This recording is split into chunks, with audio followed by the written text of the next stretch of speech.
Thank you, Sheila, and a very warm welcome to such a historic venue. It's a pleasure to be back 1 year on from the last time I stood here. And over the last year, I think there's been a really encouraging development of the trend that I first mentioned 12 months ago, which is I believe there's a real resurgence across the education profession in the interest in and the understanding of the importance of research and the effective use of research. I think that that's been partly seeded and mediated by social media. I think there's an increasing amount of debate and dialogue between academics, researchers, practitioners, policymakers and commentators about what research tells us about effective teaching, learning and assessment, about who is doing it, and I think there is a real grassroots movement to reclaim the importance of research and to push forward the use and understanding of research in all areas of education, not just further education and training. I think that is very encouraging. I think it's vital.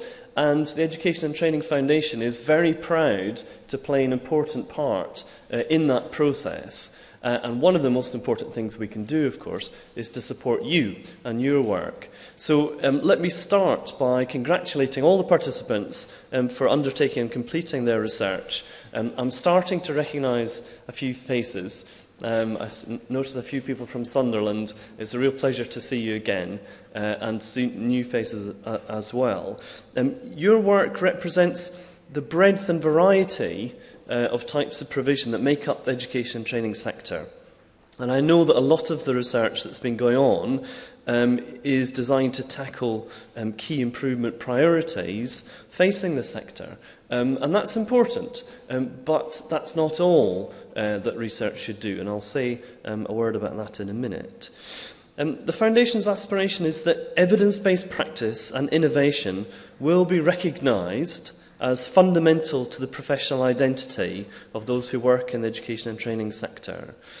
This means encouraging and supporting not just research, but experimentation and investigation, and assisting practitioners to do this in a systematic, professional way, and recognising that sometimes it will go wrong.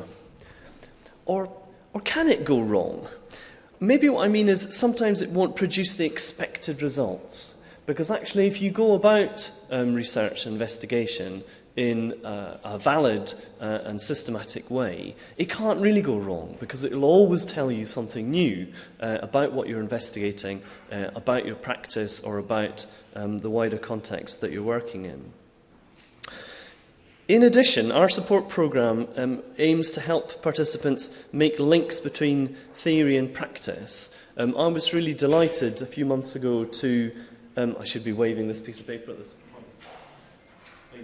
point, to launch this book. You've got a flyer for it in your documentation, called Reflective Teaching in Further Adult and Vocational Education. Edited by Maggie Gregson and Yvonne Hillier, and indeed the sister volume that goes with it, called Readings for Reflective Teaching. I really recommend them. They are excellent books written by the sector for the sector, and really the first time that I'm aware of that we've had in one place really a compilation of all the most relevant theory with lots of explications from practice. And do get your hands on it if at all possible. The conference also illustrates our ethos of supporting collaborative and what we might call democratic research relationships between FE practitioners within and across their organisations, but also with the educational research community, which is focused in HE, and of course partner organisations who share our objective, one of whom ATL is going to be giving a keynote presentation later on, share our objective of helping FE be research rich, research active and evidence based.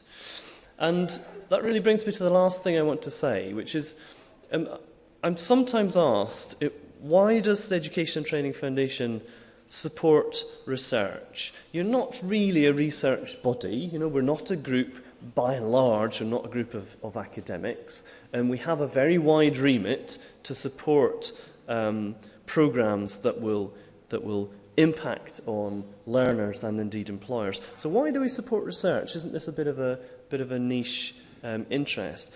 Well, absolutely not. We support research because we're serious about this. We're serious about teaching and learning and the effectiveness of teaching and learning.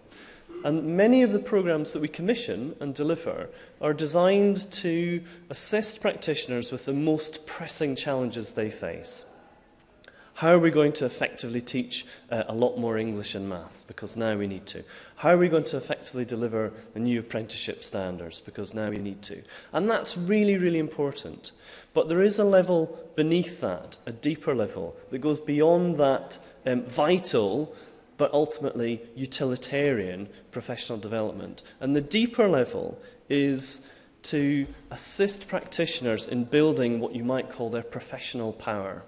Because ultimately, what happens next and the quality of the interaction between teachers and learners is in the hands and is in the minds of practitioners. And it's not driven by today's political agenda or tomorrow's financial challenge. It's actually driven by the knowledge, the understanding, the experience of a powerful network of educational professionals who are able to harness the power of research and also co-create research in order to push not only the boundaries of our collective knowledge, but enhance their own professional practice.